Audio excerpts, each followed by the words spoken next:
ಮಾಡಿದ್ರಿ. ನಮಸ್ಕಾರ ರೀ. ಇಲ್ಲಿ ಮತ್ತೆ ನೋಡ್ಬೋದು ಎಲ್ಲ ರೀತಿ ಮೀನುಗಳನ್ನ ಈ ರೀತಿ ಎಲ್ಲ ಜೋತ್ ಬಿಟ್ಟಿದ್ದಾರೆ. ಯಾಕಂದ್ರೆ ಇವ್ರದ್ದು ಮೇನ್ ಉದ್ಯೋಗನ ಇದು. ಅವ್ರು ಯಾರ ಸಾಹುಕಾರ ಕರೀತಾರ ಅವರೆಲ್ಲ ಈ ಮೀನು ಉದ್ಯೋಗ ಮಾಡೋರು ಅಲ್ಲಿ ಹೋಗ್ತಾರೆ. ಇವರ ಒಂದು 15 ದಿನ ಇರ್ತಾರಂತ ದಾವಣಗೆರೆಯಿಂದ. ಮುಂದೆ ಯಾರು ಕರೀತಾರ ಅವ್ರ ಜೊತೆ ಹೋಗ್ತಾರೆ. ಮತ್ತು ಈ ಕಡೆ ನೆಕ್ಸ್ಟ್ ಬರ್ರಿಲ್ಲ ನಿಮ್ಗೆ ತೋರಿಸ್ತೀನಿ. ಎಲ್ಲ ಕಡೆ ಇದು ಮಾಡಿದಾರಿಲ್ಲ. ಇಲ್ಲೆಲ್ಲ ನೋಡ್ಬೋದು ಎಲ್ಲ ರೀತಿ ಮೀನುಗಳನ್ನು ಈ ರೀತಿ ಎಲ್ಲ ಜೋತ್ ಬಿಟ್ಟಿದ್ದಾರೆ.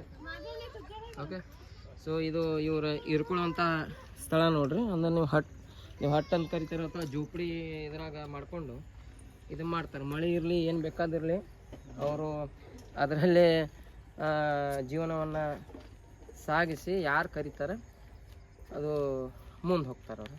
ಸೊ ಇಲ್ಲಿ 15 ದಿನ ಇರ್ತಾರಂತ್ರಿ. ಆಮೇಲೆ ಅವ್ರದ್ದೆಲ್ಲ ಅಲ್ಲೆಲ್ಲ ಇದನ್ನು ನೋಡಿ ಬರ್ಬೇಕಾ ನಿಮ್ಗೆ ತೋರಿಸ್ತೀನಿ. ಅಲ್ಲೆಲ್ಲ ಅವರು ಮೀನ ಹಿಡಿಯುವಂಥ ಎಲ್ಲ ಇದು ಅಲ್ಲಿದೆ.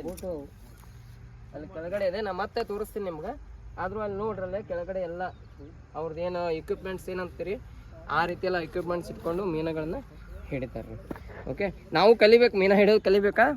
ಓಕೆ, ಯಾಕಂತಂದ್ರೆ ಮೀನ ತಿನ್ನಬೇಕು. ಮೀನ ಯಾಕೆ ತಿನ್ಬೇಕಂದ್ರೆ ಬುದ್ಧಿ ಚುರುಕಾಗ್ಬೇಕಾದ್ರೆ ಮೀನ ತಿನ್ನಬೇಕು. Okay, thank you.